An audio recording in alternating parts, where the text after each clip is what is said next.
Ashley Gattuso. This is Curated Screen Share series, and we are talking with Simon Owens, who has a tech and media newsletter that he's going to share some insights about how he spends his time putting out a paid newsletter and what he has learned from years of doing this. So I'm going to hand it over to Simon, let him introduce himself, and then maybe show us through his process of researching, putting content together, and growing his newsletter subscription list. Thanks for having me, Ashley. So yeah, my name's Simon Owens. I have kind of like a diverse career background. I started as a journalist, first in newspapers, was later an editor at U.S. News and World Report. I have, freelance for lots of different major national publications, from The Atlantic to Scientific American to New York Magazine. Lately, I've been putting a lot more emphasis on my own owned and operated publishing channels. As you mentioned, my newsletter, I also have a podcast called The Business of Content. The tagline is, it's the podcast for how publishers create, distribute, and monetize their digital content. I make the majority of my income today through kind of content marketing consulting. So companies hire me to come up with their content strategy and also to create content from them, everything from blog posts to ghostwritten articles to newsletters to social media to white papers, ebooks, you name it. If you can write it, I do write it. So that's what I do for a living. But slowly over the last few months, I've been building up kind of like a paid newsletter geared towards content creators, and using Substack for that. And my goal is to eventually for that to reach kind of a tipping point and for that to take up the majority of my time and for me to slowly phase out the consulting part of my business.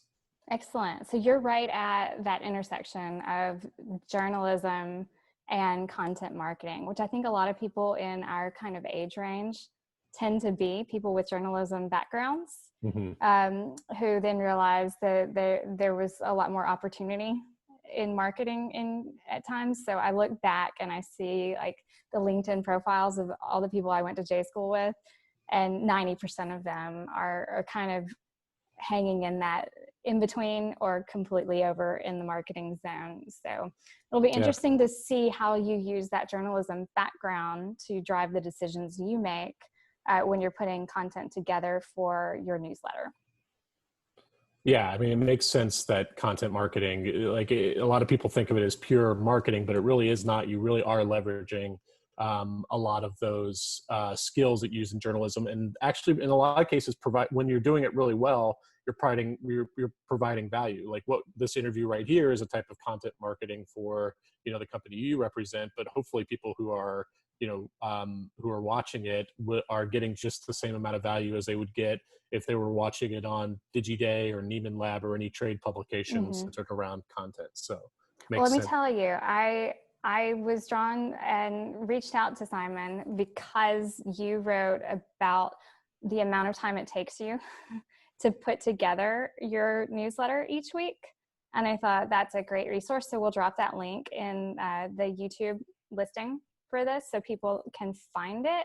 But I think in addition to that, I'm just like preemptively complimenting you on the amount of research that I saw that has gone into a couple of pieces of yours that I have read.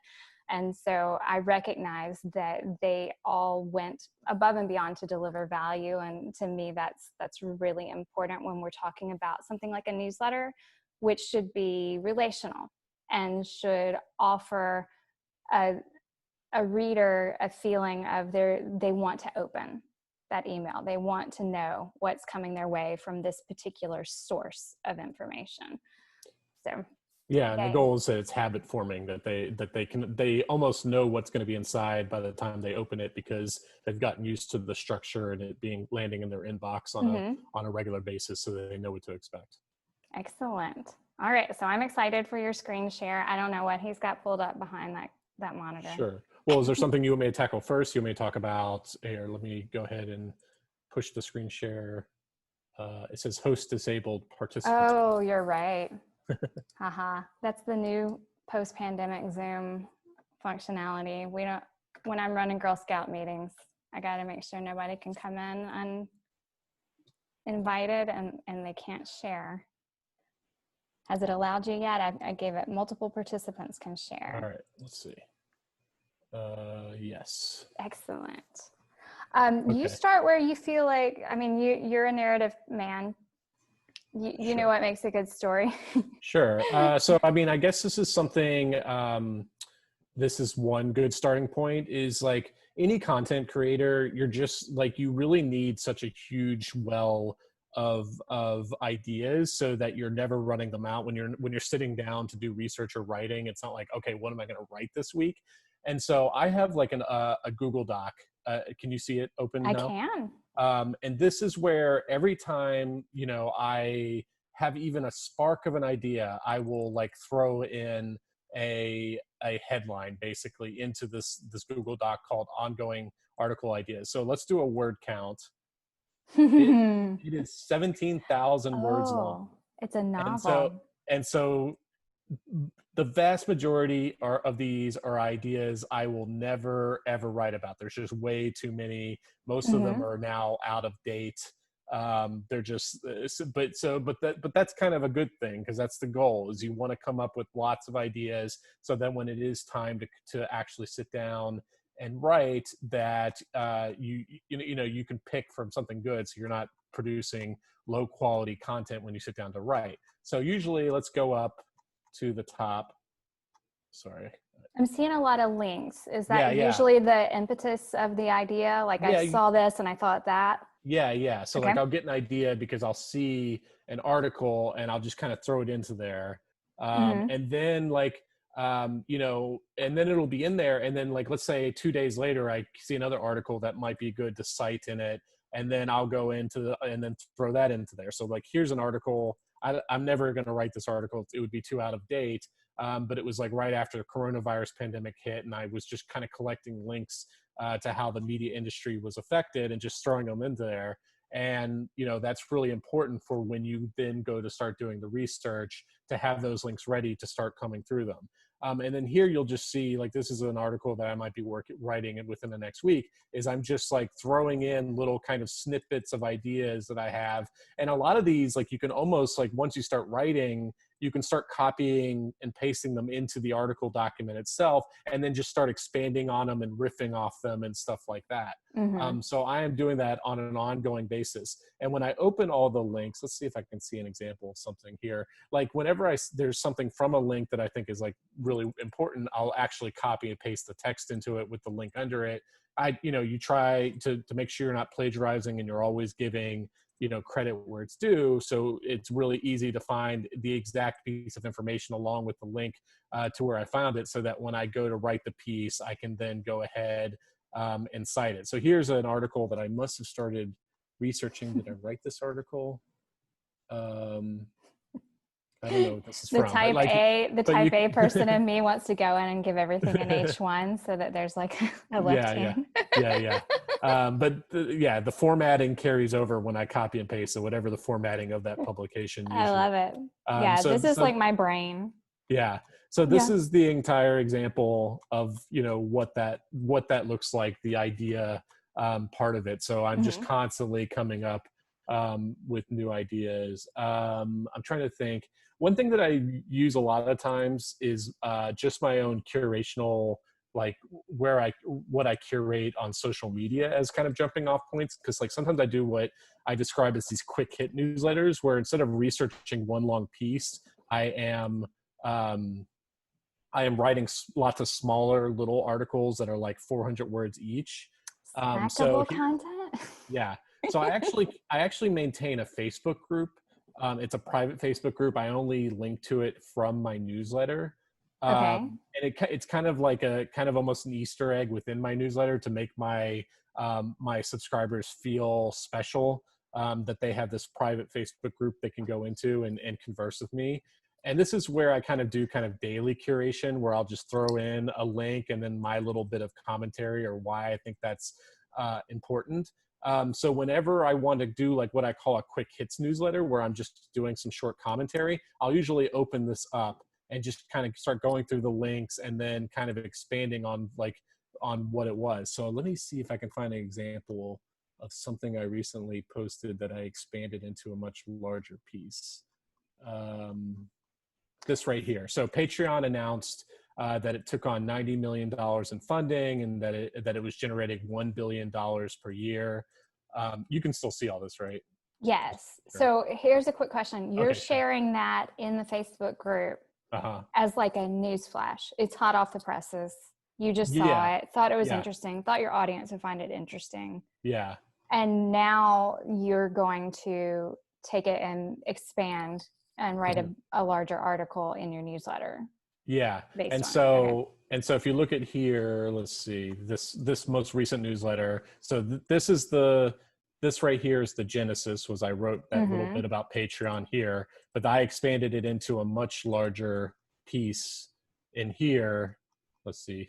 This must be riveting video for everybody seeing me scroll through a bunch of text. But so you can see here that I turned it into, an entire 500-word article. So just kind of expanded on there. So using those kind of like news articles as jumping off points for the newsletter itself. And then one last thing to show you within the Facebook group is usually once a week, I ask something like this: what's a question you want me to answer in my newsletter? And people will go in there and will like say what they want me to answer. And then within the newsletter itself, I will use those as prompts to do jumping off points. And then that also gives me the excuse to link back to the Facebook group, which drives more people into the Facebook group itself.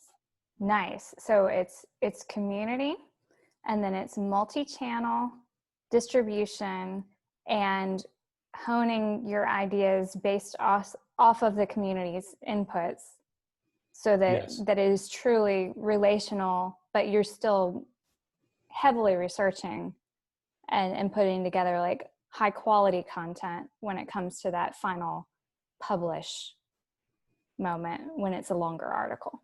Yeah, I'm trying to say something original or give some additional analysis. I don't do that thing where I just basically summarize what the news is. I try my best to tell them what it means. Like, most of the people who subscribe to my newsletter, they work in content creation, whether it's marketing or media or journalism. So I'm trying to give them, in order to get them to pay for my newsletter, I need to like convince them that I'm actually helping them with their job. So I'm trying to provide the insights into what this news means and how they can utilize it in their own content creation, basically. And you're also providing your unique opinion as a thing that they are subscribing to as well. Yeah, I would say analysis is the word that I would use. But yeah, so those are the free kinds of the newsletter. I also do a podcast where I am interviewing like industry leaders and stuff like that. Media entrepreneurs, really successful creators. And then for each podcast, once I finish recording it, I will actually create an article landing page for it with like a catchy headline and stuff like that only briefly mentions the podcast so that people can sign up. But I also use like automated transcription service to then turn it into an article so that people could get a lot of value just from reading the article and never listening to the podcast. So that helps me kind of spread the news online and get people to share it on social media, and also provide some good search engine optimization benefits for people searching out, different tips and stuff like that, which helps me grow the podcast. So which transcription service would you recommend these days to people? I've used a few different ones. So the best one out there is called, I think, Rev. That'll give you the highest quality transcript. But since I'm just paying out of pocket, Rev is too expensive for me, or more than I want to pay, unless I'm doing it for a client. So I use Temi. It's TEMI. That's a lot cheaper. I'm only paying like maybe $10 for each transcript. But it's a less high quality transcript. So I'm doing spending a decent amount of time cleaning it up, but I'm not using the entire transcript. I'm using just like some out of a 10,000 word transcript, I'll only use like maybe 800 words of it. So I just need to clean up that small amount. Gotcha. So it only takes me like 2 or 3 hours to make this article landing page. Excellent. And then sorry. No, you go ahead. I was going to say the final piece of content that I create, and this is for paying subscribers only, are what I call these case study interviews. So one thing I noticed after launching my paid version of my newsletter is that a lot of my paying subscribers were actually like really successful media entrepreneurs and high level executives. So every time someone becomes a paying subscriber, if I don't know who they are, I'll Google them and try to find some information about them. And if I can't find the information, I'll actually email them and ask them about what their media background is. And then I'll throw it into this document. And every time I see someone who might actually make for a good interview for the newsletter, I'll highlight them in yellow. And those are all people that I think would make good interview subjects for my case study interviews. So I'm actually kind of mining for my own subscription base for insights and taking their insights and their expertise and then giving it to my entire subscriber base. So it's kind of like a virtuous cycle, as every new subscriber offers a potential benefit other than just the money they're paying me. They might also be a potential interview subject. So like a paid newsletter I sent out today, sorry, I'm jumping around and all these different things, was this interview with one of my paying subscribers who actually built a really cool local news cooperative in the city of Bristol, UK. And so I will interview him over like Twitter DM or Skype, and then write a quick intro and then have kind of like a Q&A interview that I send out just to paying subscribers. So did I read that you kind of prefer in some instances to do interviews through chat, like through Slack or direct messaging? What's the story behind that? So for my podcast interviews, obviously I do those over audio, and I really love doing them over audio. That's the best way to do an interview is in person. It's because you can turn it into a conversation. You can really easily ask follow-up questions. You just get so many better insights. It's why I don't like doing email interviews, because people answer in a very wooden way, Yes.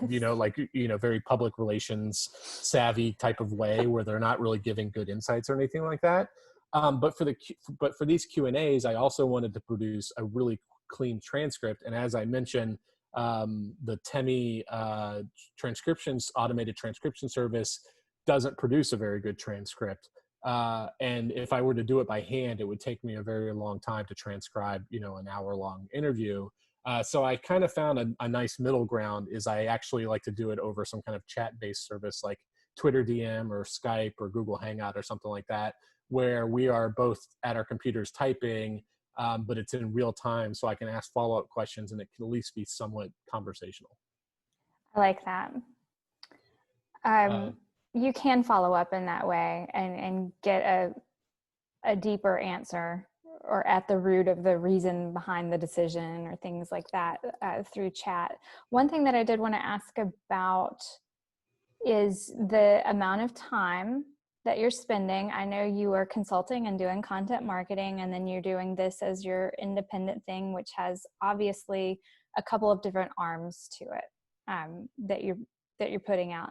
So what amount of time are you spending on average per week executing on this to grow your paid newsletter audience, which is obviously what you'd like to transition or grow?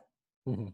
Yeah, so I've been trying to actually turn down and not actively advertise my consulting business, just so I have as much time as possible to work on the newsletter. Nobody call him after this and ask him to consult. Unless the experiment fails miserably, but then I definitely need you to call me. So I try to limit the consulting to about 10 hours a week. Okay. And I have one or two consistent clients that I work for. And then so I'm spending upwards of 30 hours a week working on the newsletter. Those longer pieces, the ones where I showed you all the research that has to go into them, those probably take about 10 hours to research and write. The quick hits one that I showed you, where I'm just expanding on kind of industry news stories and writing a few hundred words on each, those newsletters probably take 4 or 5 hours. The case study interviews probably take me only about 3 hours total, because like I said, creating the clean transcripts with the text-based interviews saves me some time. And then the podcast, from the time it takes me to do the research to the interview to the editing to creating an actual article, surprisingly, even though I try to maintain a very high quality production, only takes me about 6 hours a week. So altogether, if I'm sending, so 10, 4, 6, 20, plus the news, news curation. So yeah, that adds up to about 30 hours a week currently.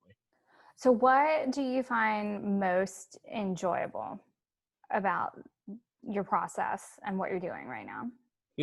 I really like all of it. Like I like even just kind of the news curation where I'm spending an hour every morning just keeping up with, media news, reading all the major trade publications and stuff like that. I enjoy that. I enjoy the research part of it just because it's a form of procrastination. Like it's no secret Right.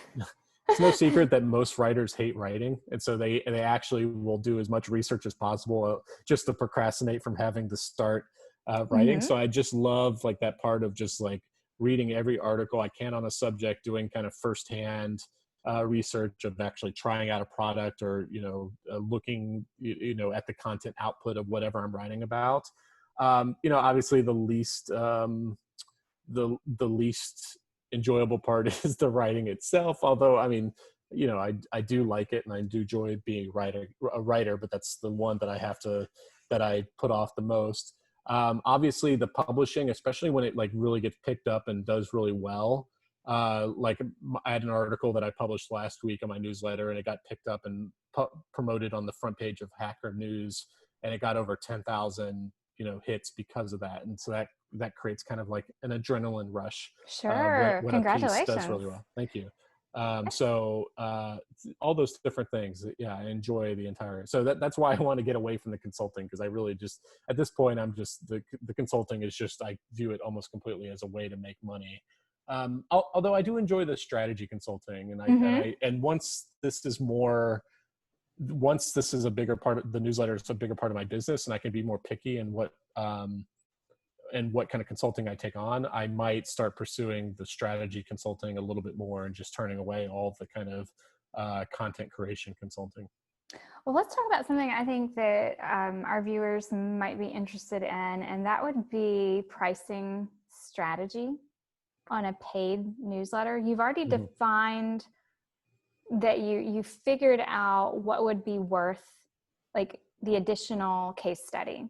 Like Mm-hmm. you feel like that right now is the thing that is the extra you Mm-hmm. get in the paid subscription. So how did you come about a price? What price did you land at? And what have you learned from that? Sure. Is there any way to switch off how do you switch off the screen Yeah, sharing? you find the red Stop share. square. Okay. So how did I come to the pricing? Yes. Is Like what you're asking? what did you, because you're a strategist, right? Mm-hmm. Yeah. How did you land on the price you're at? What is that price? And kind of what lessons have you learned Sure. from that? So Substack sets the minimum limit that you can charge is $5 a month. Like that's the smallest amount you can charge using Substack. And that was my initial inclination, is I wanted to charge only $5 a month. And for a number of reasons. One is because I knew I was going to have to continue doing the consulting on the side, and I knew there was going to be busy weeks where I couldn't turn down client work, and I was going to feel really guilty if I charged more than that. Mm-hmm. And then also just obviously, lack of confidence and undervaluing myself and stuff like that. But luckily, before I went live with it, I reached out to a few friends who are also successful media entrepreneurs. And I got on the phone with one, and she was very adamant. She was like, "You cannot charge $5 for this. You need to charge more." She's like, the level and quality of content that you're creating is so high and so valuable, and because it's B2B, it's career focused. You have to charge like you are a B2B publication and charge more for that. So Mm-hmm. I settled on a minimum of $10 a month or $100 for a year subscription. But what I have been doing is trying to have some price flexibility in terms of offering discounts so that whose that price is too high, if they're a longtime subscriber, they can get exposed to that. So Mm-hmm. during my first month, I did a 30% permanent discount. So kind of like rewarding my most loyal and long-term subscribers, is that if you subscribe during that first month, it was either only $7 a month or $70 a year, and that would never go away. And I will never offer, I don't think I'll ever offer a discount like that again, because it was primarily for my longtime subscribers. Now all my discounts that I do only last for the first year, and then it goes back to full price. So after that, I then have an ongoing 10% discount if you subscribe from a link within the newsletter itself. So 10% Mm-hmm. for off for the first year. And then what I'm doing now is I've been reading a lot of research about how publication, NPR, like how they do like a semi-annual pledge drive, like twice a year, two or Yes. three times a year. Um, a lot of publications like Slate and others are finding that can be a huge revenue driver in terms of just you try not to pummel readers or your audience with too many calls to action for subscriptions, because they start getting tired out of it. You want to provide as much value as possible, but the whole point of these pledge drives is that you can actually increase the amount of sales messaging you could send to them, as long as it's for a compressed period of Mm-hmm. time. So now that we're in the 6-month anniversary of me launching the newsletter, for the month of August and part of September, I am doing kind of like a month-long pledge drive. Sorry, let me pause for a second. No. Has that been successful? Yeah, so far it's been successful. So what I did is I actually deepened the discount. So it's a 20% discount for this month.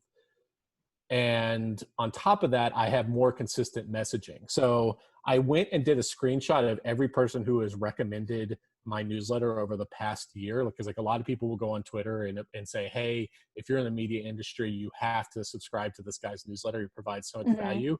And I've been doing like an ongoing Twitter thread where I basically screenshot that person's tweet and then we'll put it into the thread. And so that Twitter thread has collectively generated thousands of impressions and have led to a lot of click-throughs and signups to the newsletter. I also have been opening and giving a behind-the-scenes look. So the whole thing that prompted you to reach out to me to do the Right. interview was that article giving you the look inside of my my production, basically. Mm-hmm. That was actually orchestrated as the kickoff to the pledge month. So talking a little bit more about my process so people can see how much hard work I'm putting in and hopefully come to the conclusion that it's worth paying for. And then in another week or two, I'm going to also publish a follow-up piece giving insights into what I've learned running the paid newsletter, kind of like almost like a condensed version of what we're doing right now, Sure. about some of the insights that I've learned over the last 6 months, with the hope that it's calling back the attention that I am running this newsletter so people will subscribe, but then also hopefully giving them some actionable information that they could utilize when they're running their own paid newsletter.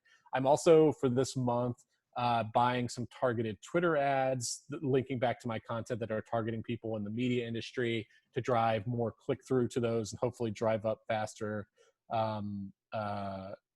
signups. So all that collectively, just like within the last few weeks, I'm not even 2 whole weeks into it. I've increased my paid subscriptions by 16%. And then my free signups have, I don't know what exact percentage, but they've increased significantly. I think I've had 100 new free signups just in the last few days. So it's definitely That's accelerating great. for sure. So is this the biggest influx in paid subscriptions? Well, Has usually this your first, strategy produced that, or has there been another strategy as well? yeah. So this is the biggest influx since Mm-hmm. the first month. The first month is always going to be your biggest, because Right. that's when you get the people who are already loyal to you. That's going to drive those initial signups, especially since you're usually offering a pretty steep discount. This has definitely been the second biggest month. And then when it's a non-pledge month, the way that I'm exposing people to the subscription tier is within the newsletter itself, showing them the headline and the opening to the paid articles that they can only access behind the paywall once they subscribe. And then also having really strong, like a 60-second call to action right after the intro to my podcast, where I kind of say, hey, I don't have any advertising on this podcast. I will never have advertising on this podcast. The only way you can support this podcast is becoming a subscriber to my Substack. So those are my main two calls to action to try to get people to subscribe.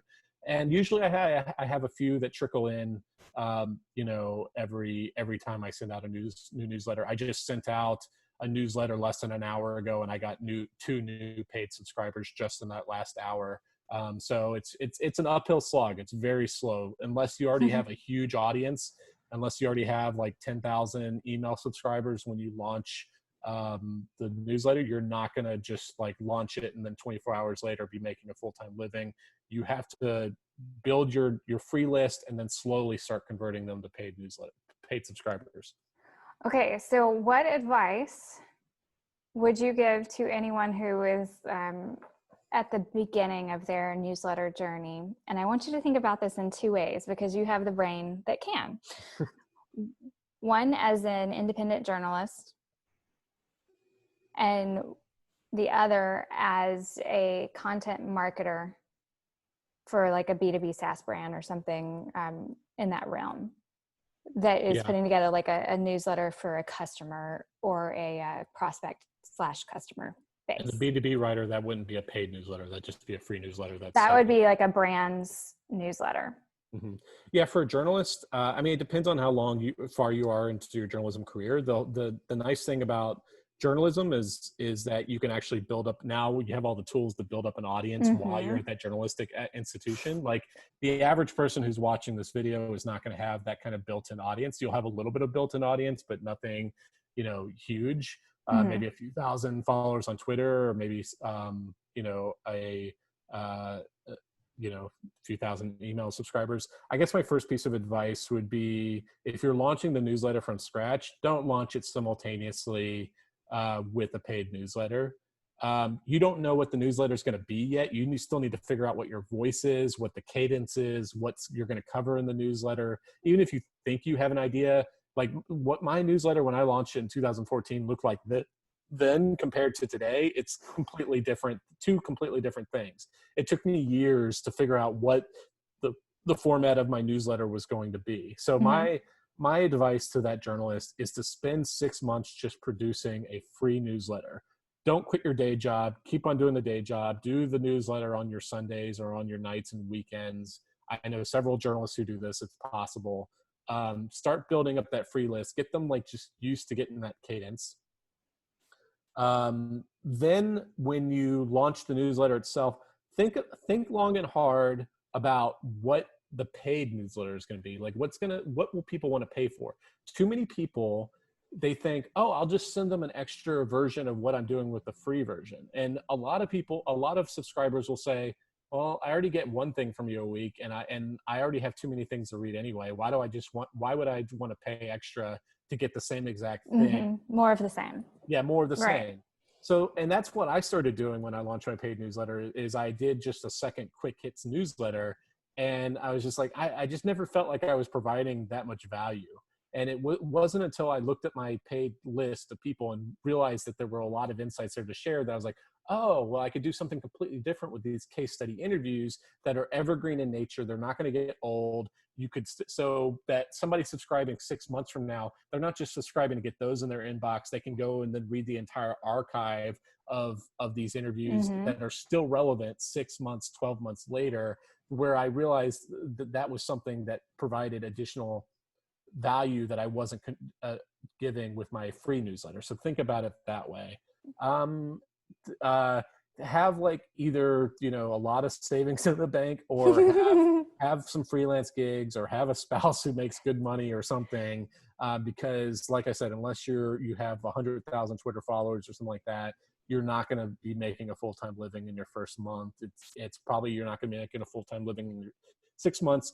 For the B2B writer, that's a little bit more complicated in the sense of like the content strategy is going to be depending on what you're selling. If you're selling a service, if you're selling a product, if you're selling consulting, obviously you want to keep it free. I don't think you would ever want to have a paid version. Um, I don't know. I have That's some thoughts on this that sure, might trigger things for you. sure. So I think a lot with B2B newsletters, because I've sent out so many, is that I think they do better when they are relational, when they seem to be coming from a person at the brand versus an anonymous brand entity. Yeah. I think it would be interesting to know your take on the ratio of news about what the brand is doing versus news the customer or prospect is likely interested in, that has very little to do with the brand, but that the brand can deliver to them. Yeah, I mean, as a content marketer, I will always err towards the second thing. Mm-hmm. I don't like I don't like salesy content marketing. I like providing value. So thinking about what is a newsletter that that people within your industry would actually look forward to opening in their inbox, where they don't feel like they're getting sold to, where they feel like they're going to learn something very quickly that will make their jobs easier or something like that. So thinking along those lines. Excellent. Is there anything else you think you need to wax poetic about that you have learned from email newslettering as a journalist / content marketer? Yeah, I mean, I guess just think about podcasting, and because it's a very intimate, especially if you're trying to create a relationship where people are willing to pay. Podcasting is just such an intimate medium where people have their, are listening to you in their earphones. It's almost like they're Mm-hmm. having a direct conversation with you. They create like a very strong brand affinity to you. So there's a reason why I have a podcast paired with the newsletter, and I think like they have like a symbiotic relationship that kind of plays off one another. Yes. I'm a big fan of not siloing yourself into one channel and assuming that that's going to work. Mm-hmm. I know a lot of people are huge on LinkedIn right now and proclaiming email is dead. It's all on social. And my counter argument to that is you can do either or Yeah. both really Yeah. well. And the people who are going to win in the end are going to be able to perform well on multiple platforms, whether they're using social to drive to their paid platform or they're using email to drive to their community. Totally. Yeah. I mean, I operate on multiple platforms, and I'm posting across Facebook group, um, Twitter, LinkedIn, every single day. Are you responding to each person's comments? I try hard. I mean, I'm super vigilant about it on the Facebook group, because I want to Mm-hmm. be super responsive and train people that that's the best way to talk to me. But yeah, I try to respond as much as possible, depending on. It's sometimes tough to keep up on different platforms, but I think when you're building community, it makes a difference to have like a genuine response to someone who took the time to comment on something. Mm-hmm. It's a great relationship growing mechanism, I feel, because it feels authentic to me. Totally. I really appreciate you taking time to talk with me. I know we meandered, but I enjoyed it. And I will let you know when this is about to be released. What we'll do is get a list of links from Simon to include so that people can go and find you immediately after they soak up and absorb all of this wisdom that you have just let flow out of you about creating a newsletter. And would you recommend that they use your LinkedIn? Like, where would you want them to send questions if they have them? Oh, Should questions? they go subscribe to your newsletter? They can, yeah. I mean, they can email me at simonowens@gmail.com.